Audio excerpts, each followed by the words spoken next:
Hi everybody, welcome back to Making Stuff with Mrs. Baroody. I'm Mrs. Baroody, and today we're going to be making some teeny tiny prints, okay? So some things we're going to talk about are printmaking, what is it, and how can you do it at home with some simple objects. The current students that I have should also be watching the PowerPoint that gives us a little bit more history and information about printmaking, okay? The other thing we're going to learn is how to, one, fill up space, even though it's teeny tiny, and how to make our paper just a little bit smaller, even if we don't have scissors or things to cut at home, okay? So it's a relatively simple project. It should be able to be done in anyone's house with the materials that you have. I'm going to give you lots of options.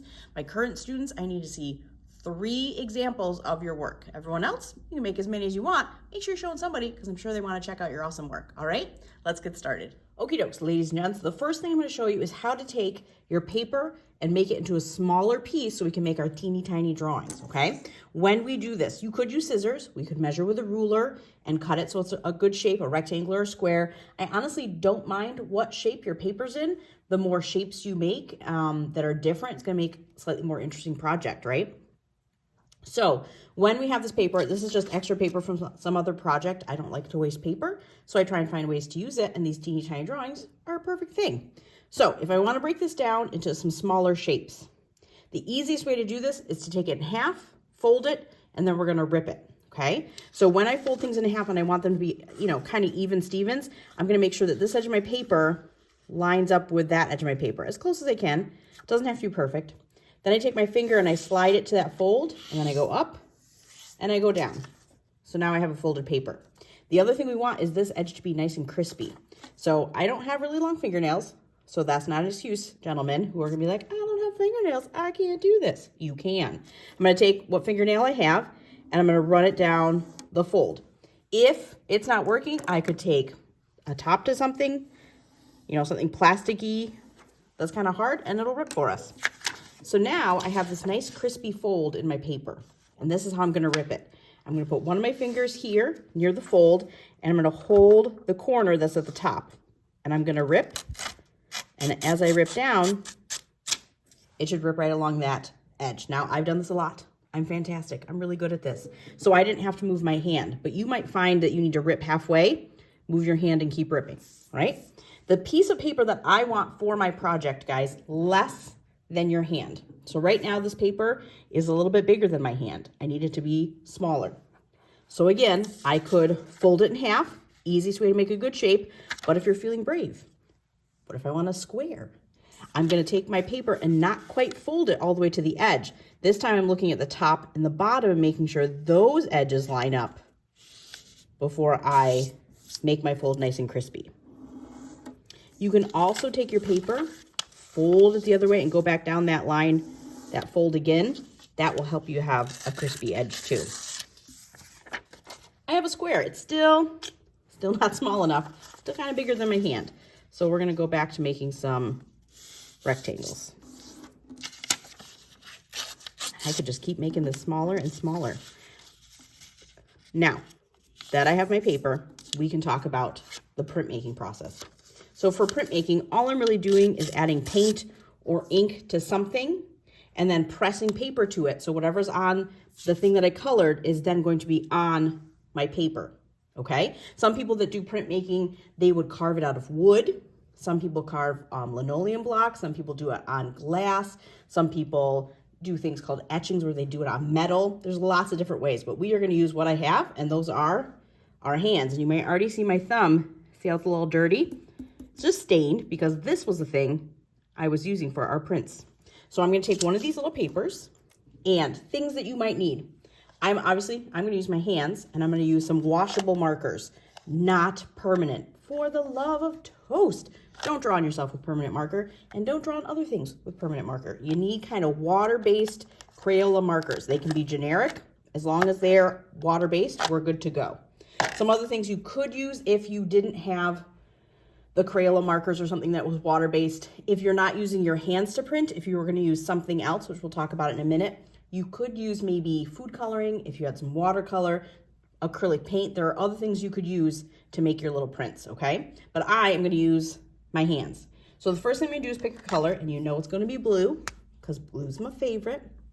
So I've already done my thumb a lot, so I think I'll do this first finger. And I'm not coloring my whole finger. I'm only doing it right up to that first knuckle. Same thing with my thumb. And you gotta work quickish because if this dries, it's not gonna print on the paper. So now that I have a blue thumb or blue finger, I can stick it on the paper and see it kind of made a fingerprint. And I'm gonna keep doing that. And I don't have anything in mind. I'm not thinking, oh, I'm gonna make a jungle scene. This is gonna be a car. I just picked a color and started printing my finger. So once I start getting a few on there, I might say, oh, that looks like a loaf of bread. That looks like an octopus. Could be lots of different things. But again, we wanna fill up the space.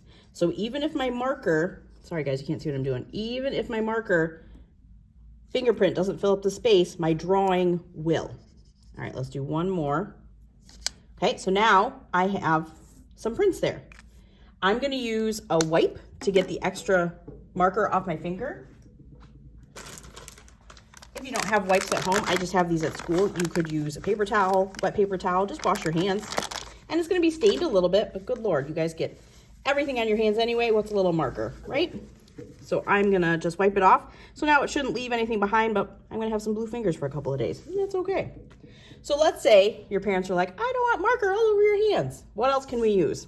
I went through all my stuff. I have tons of these extra marker caps because we don't throw them away because we can use them for other things like printmaking. So this time I'm gonna use black.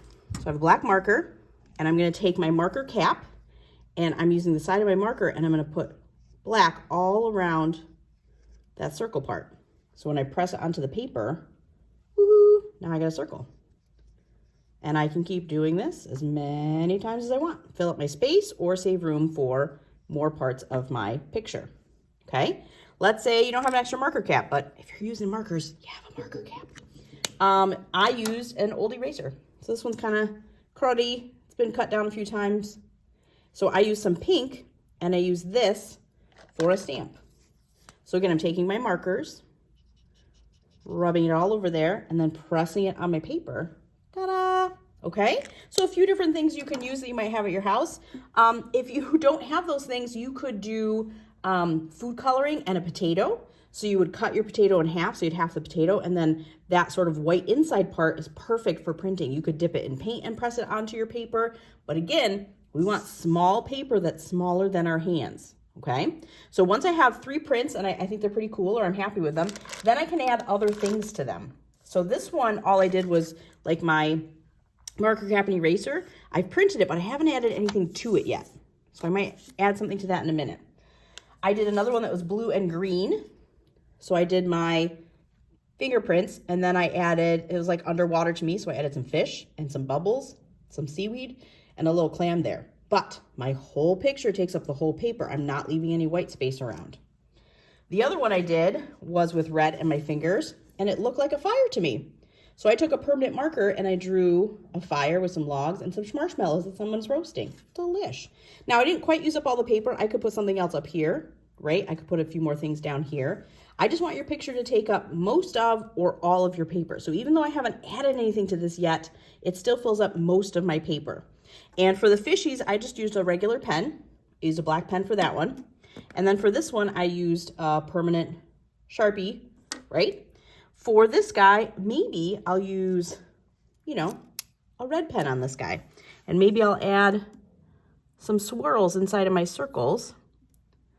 So this would be more of an abstract print. It doesn't really look like anything. So whoever looks at it is kind of going to kind of see their own thing. Okie dokes. So you can use your finger and non-permanent markers. You could use an eraser. You could use the cap to a marker. You could use a potato. You could use maybe, you have one of those fun tools that like you mash potatoes with. You could dip that into paint. Permission from parents first, please. Yeah, anything that you guys find around the house. I kind of want to see what you guys come up with if you're not doing your fingers or erasers or things.